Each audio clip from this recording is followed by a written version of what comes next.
So yeah, tell us about this then, because these records that you did a few years ago now, you've gone back into the studio and you're remixing them, you're remastering them. So tell us why and tell us what was happening with them. I broke with the establishment. Well, the day I was born, but the music business establishment in 1994, and that was the last 30 years ago, and that was the last major label release I had, and I bought my way out of the contract because I was so disgusted with the. Let me tell you something about career suicide. Uh, in 1982, I released my first single. It was called "I Won't Be Home Tonight." It was kind of a party rocker, a real good rocker. It went way up in the rock charts in America. It was on MTV all the time, this and that. I followed it with Why Me from Planet P Project, where my face wasn't, my name wasn't, nothing was. And I mean, any manager, which I didn't have, any manager would go, you have to do, to follow it with something that keeps the momentum going. That was my first career suicide. Um, the second, I had an album called Some Tough City, which yielded two top 40 singles in America, A Fine Fine Day and The First Day of Summer. All well and good. I did a enormous long tour for that. And I followed that with Planet P Project's Pink World, which was a post-apocalyptic pink vinyl double rock opera. Once again, not my name, not my image, just Planet P Project. And I don't really care to meet anybody else's expectations. I do care about my own. And that's cost me like a lot, but it doesn't matter because I got enough. Everything's cool. I'm stubborn, So, and then in 1989, I had an enormous hit single in Germany here, A Room with a View, that was all one of the top 10 film songs of all time. There are all kinds of stuff, gold records here, then also. And I followed that with an album called 1931, which is I Sent You Last Night, and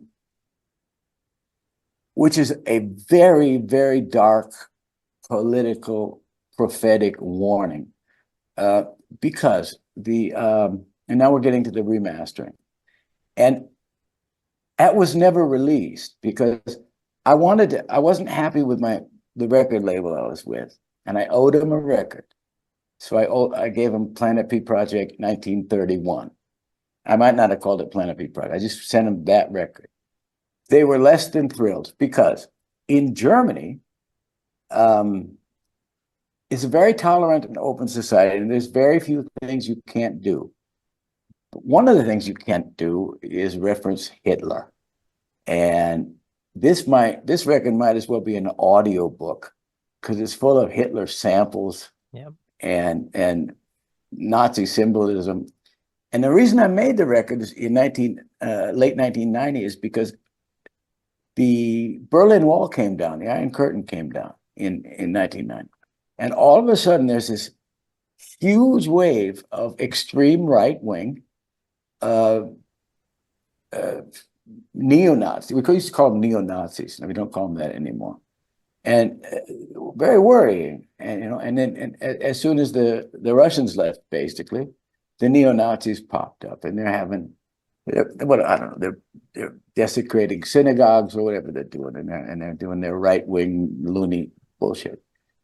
So that's why I wrote this record. And the title 1931 that's 2 years before Hitler was elected chancellor, but it was a big deal on the scene. He had the brown shirts already, his thugs and criminals that would intimidate people. And the chorus is "Ready or Not, Here They Come," just like 1931. So that was, to wrap this up, that was never released on a major label. And I self-released it. And I had a couple small indie labels in America release it. But it never got, I don't want to say attention. I don't know, attention. Never got enough attention. Let's go with attention. And it is so prophetic. It could have been written tomorrow, because if you look at what's happening in America and in France and in Hungary, and this they're coming in from there. This is right. They're coming in. The right wing is coming in, and they're talking in America. They're talking about deporting 15 million migrant workers, undocumented workers. Well, it sounds like a good idea till you pay $14 for a tomato, because they do all the work. So I've got a record label now in Germany who will have, beginning of next year, January, international distribution. So I'm remixing. It turned out to be 4 of these records.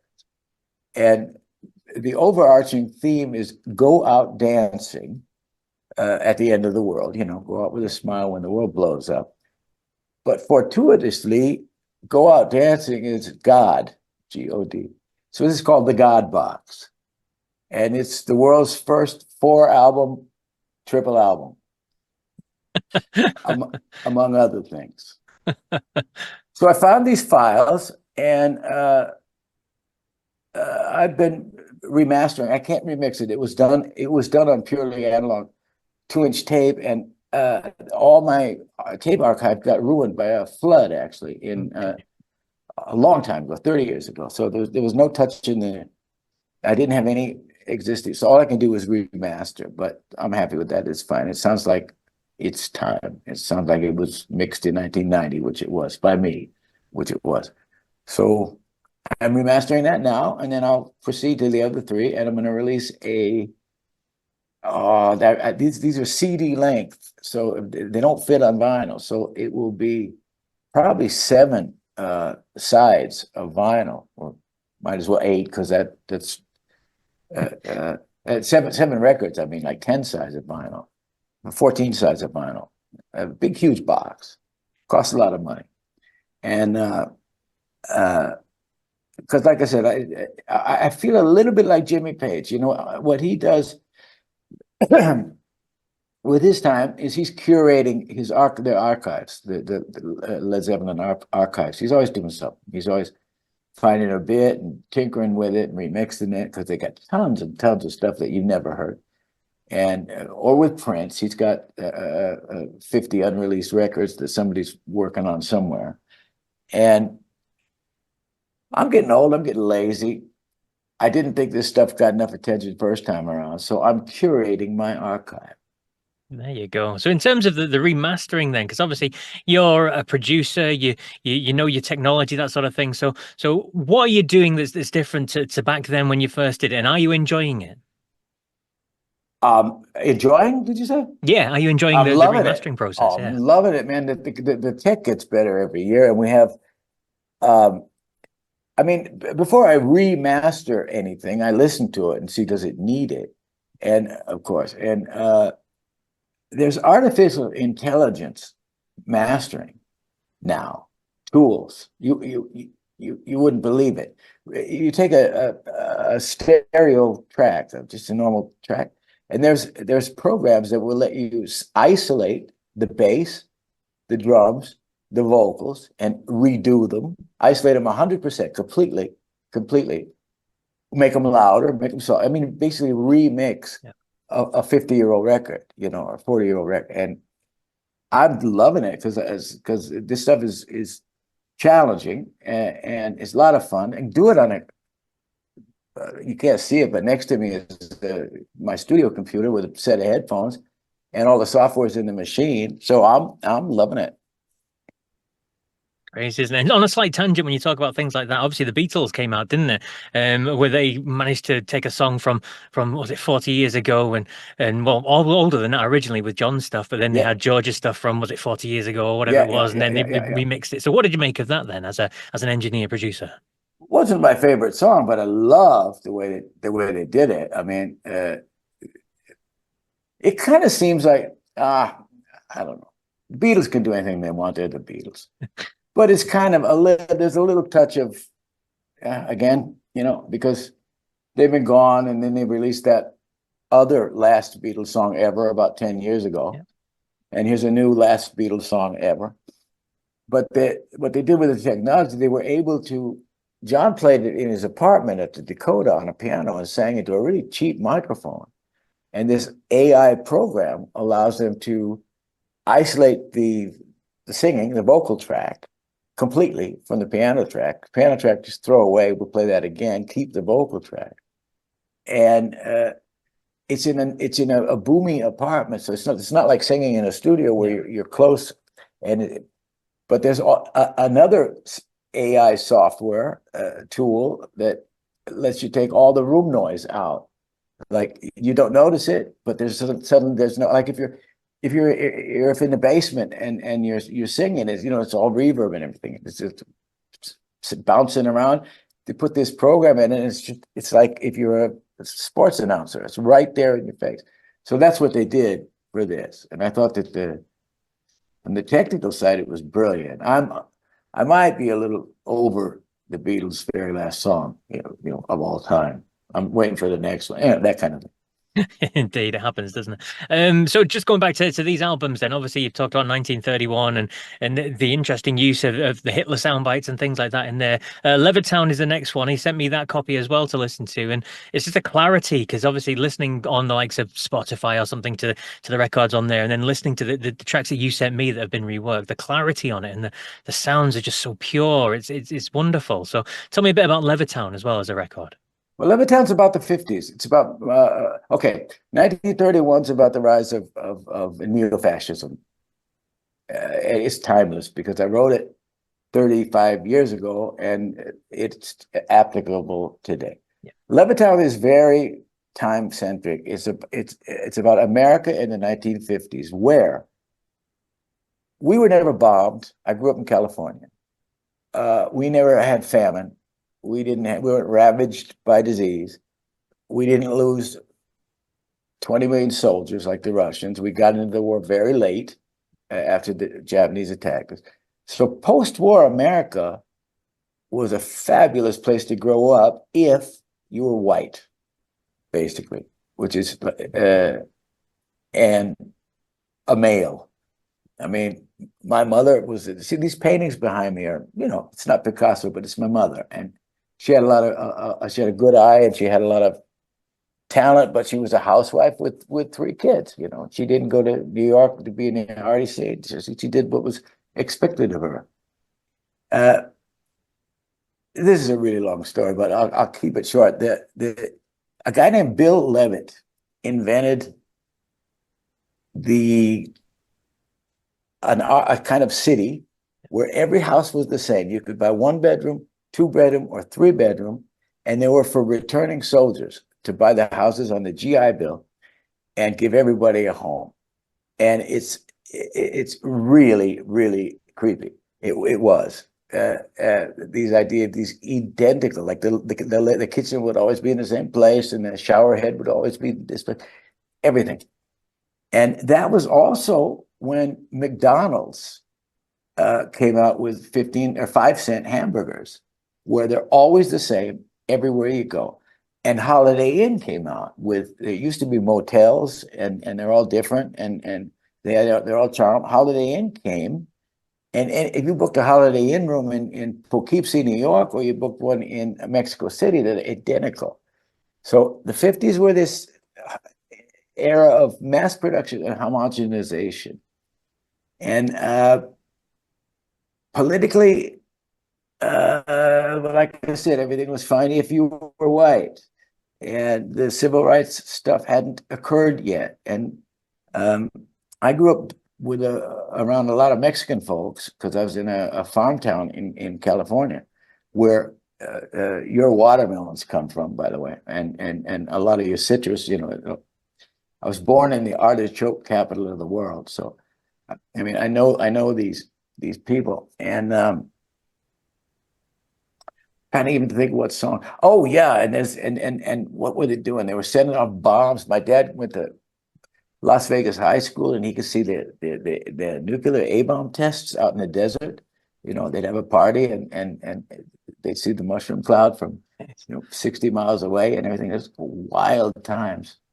And so Levittown is very, very time specific to the 1950s and kind of my experience of the 1950s. Wonderful stuff. So, in terms of these remastering, have you got a timeline for when all these are going to be coming out for No, us? no, no, and I don't care. I just hope to live long enough. Um, no, no, nothing like that. Um, half of the trick is figuring out how to get these. I know these are all CD length projects originally. Like I said, half of the trick is how to get them on a vinyl. A vinyl any more than 21 minutes aside, and you start losing quality. Yeah. And these are like 80-minute records on a single CD. And one of them's the shortest is 1931. That's 50 minutes, like two 25-minute sides. That's just too long. It's got to be 3 sides. You got to split it up. So that's the kind of the hardest part in the organization. And I got a graphic designer, and we're working on that. And I got a movie filmmaker in LA who's working on a script for Pink World. Oh, And very we're cool. looking at a AI assisted film project about my post-apocalyptic Mad Max record. So yeah, I mean, I got something to do every day. How about that? And uh, I mean, I'm not the youngest, and it's really, really gratifying to have something to do every day and a place to be. And I'm actually just starting. I've just got a new booking agent, and I've decided I'm going to play some shows. And I haven't.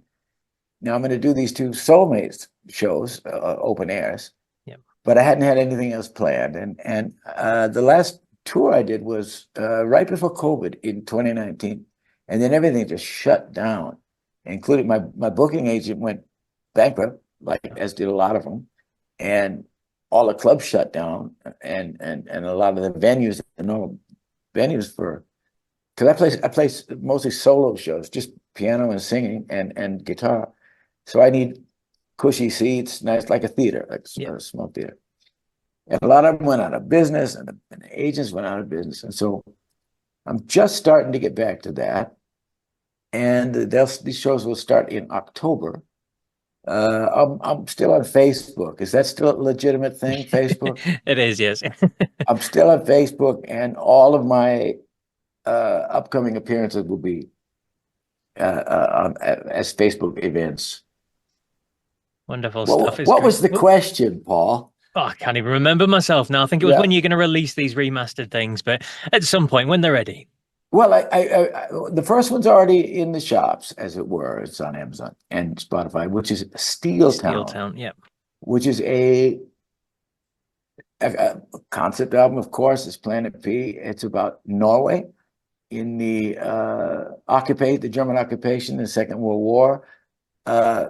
Norway's Christian versus Muslim paradox, which started in the 11th century. They were on the Crusades, go down to the Holy Land to steal the Holy Grail and all this, and continues today. And so that's you see the did you see the artwork? Did I show you the artwork? Yes, yeah. It's me as the King of Norway, kind of. That's it. That because epic, yeah. I got a really good graphics guy so that's a lot of fun. But that's you can get that on Amazon and or listen to it on Spotify and have fun, kids. Indeed, indeed. Well, Tony, it's fantastic to hear about all this sort of stuff, and we look forward to hearing these fully remastered versions to come out soon, and everything else you've got involved as well. The Pink World thing sounds fascinating. The movie, the AI assisted movie, sounds He great. sent me the script, and this guy gets it, and I never explained. I mean, mum's the word, but they're like I don't explain. I don't know if Pete Townsend explained Tommy, or or if Roger Waters explained The Wall, but I don't say a word. And there is a story there, but you gotta, and this guy and I seem to be on the same wavelength because the script that I read, the bits of script that he put together are just brilliant. Now they're just a start. He hasn't sent me any visuals yet, but they're a major film company in LA who do experimental stuff, and we'll see. But it's exciting. Fascinating stuff. Thank you so much for your time, Tony. I look forward to seeing and hearing and everything else that you've got coming up. You're welcome, Paul.